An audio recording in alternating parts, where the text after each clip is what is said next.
সম্প্রতি একটি phone call থেকে হাসিনার নিজেকে প্রধানমন্ত্রী দাবি করা এবং পদত্যাগ না করার বিষয়টি নিয়ে তৈরি হয়েছে নানান জল্পনা কল্পনা। প্রশ্ন উঠেছে, তিনি কি আসলেই পদত্যাগ করেছেন? এরই মধ্যে সামাজিক যোগাযোগ মাধ্যমে খোঁজ মিলেছে হাসিনার পদত্যাগপত্রে।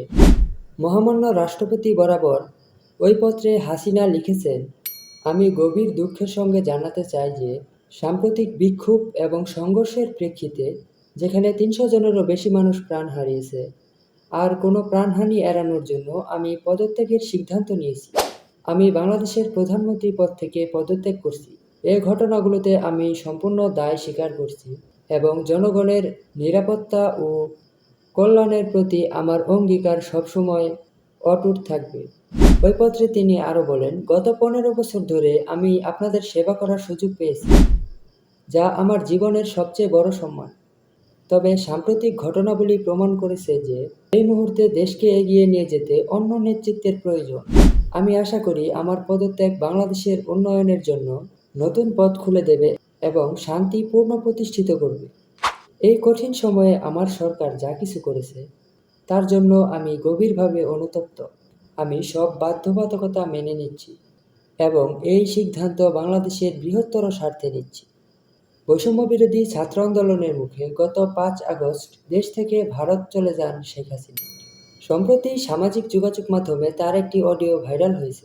ভাইরাল হওয়া সেই অডিওতে তাকে বলতে শোনা যায়, দেশ ছাড়লেও তিনি পদত্যাগ করেননি, এখনও তিনি বাংলাদেশের নির্বাচিত প্রধানমন্ত্রী।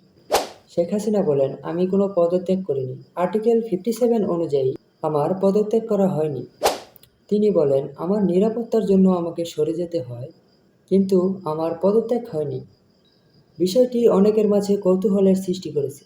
যদিও শেখ হাসিনা পালিয়ে যাওয়ার পরে রাষ্ট্রপতি তার দেওয়া ভাষণে বলেছেন, প্রধানমন্ত্রী শেখ হাসিনা আজ রাষ্ট্রপতির কাছে পদত্যাগপত্র জমা দিয়েছেন এবং আমি তা গ্রহণ করেছি।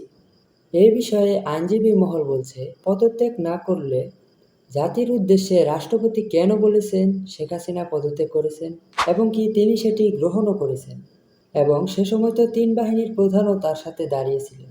কেন এবার শেখ হাসিনার পদত্যাগের পর যে সাংবিধানিক শূন্যতা তৈরি হয় তা নিয়ে আপিল বিভাগ রুলিং দিয়েছিলেন। তবে রাষ্ট্রপতি যদি বলে থাকেন প্রধানমন্ত্রী পদত্যাগ করেছেন, তাহলে তো এই বিতর্কের অবসান হয়েই যায়। এটা জরুরি নয় যে প্রধানমন্ত্রীর হাতে হাতে রাষ্ট্রপতির কাছে পদত্যাগপত্র জমা দিতে হবে।